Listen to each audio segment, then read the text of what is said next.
Sa mapagpalang araw po sa ating lahat. Ako po si Brian B. Mendoza. Ito po ang aking daily devotion ngayong araw, November 15, 2024. Ngayong araw po ay ating itutuloy ang ating series about po sa the power of vision. Specifically, ang magiging topic po natin for today is about vision builds the future. Ang ating talata po para sa araw na ito ay manggagaling sa Nehemiah chapter 1 verse 3. Basahin ko po. Sabi po dito, "They said to me, those who survived the exile and are back in the province are in great trouble and disgrace. The wall of Jerusalem is broken down, and its gates have been burned with fire." Ngayon po, ito po ay ating mas pagtutuunan ng pansin kung tungkol saan nga ba ang talatang ito sa pamamagitan po ng tatlong katuruan natin sa araw na ito.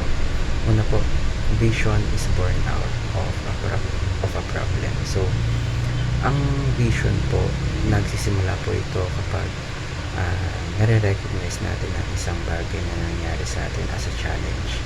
And once na ma-realize natin na once na ma-recognize natin na ang nangyayari sa atin o isang bagay na nangyayari sa atin ay isang problema, dito na nagsisimula na nare-realize natin na dapat meron tayong baguhin, na something needs to change, and that's where vision sees the solution to the problem. So ayan po ang ikalawa nating katuruan. So visionaries don't just complain, they imagine solution. So instead na sabihin natin wala na pag-asa, yung mga visionaries, they think that this can work if we do. So dapat kapag meron po tayong encounter ng mga problema, instead na sumuko, as visionaries dapat iniisip natin kung paano ito solusyonan. And lastly po is vision rallies people to a common goal.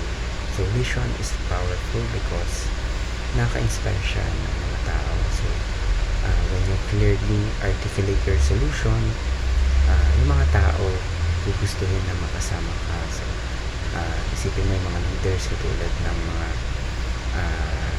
ibang tao, mga kakilala mo na magaling mag-lead. So they had a vision of equality that brought people together. So paano po natin ito ma-apply? Ngayon po tayo pwede dako sa ating application. Una po, take problems as opportunities.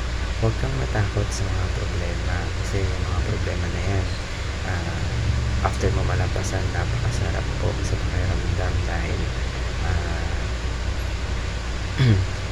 instead na matakot ka sa mga problema, look at them as your stepping stones. So, for example, instead of getting frustrated by long commute, syempre, minsan talaga nakakapagod mag-commute, lalo na kapag rush hour. So, imbes na mag-frustrate ka, so isipin mo, what could I create to improve transportation? So, every problem is a seed for innovation.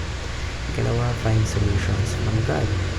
So, para sa mga taong may pananampalataya, vision is a partnership with a higher power. So, pray, magdasal, meditate, or reflect to seek divine guidance. So, tiwala tayo sa Diyos. Trust that God equips you with wisdom to navigate challenges. And lastly po is rally people towards the vision. Vision isn't just a solo act, but it is a team effort.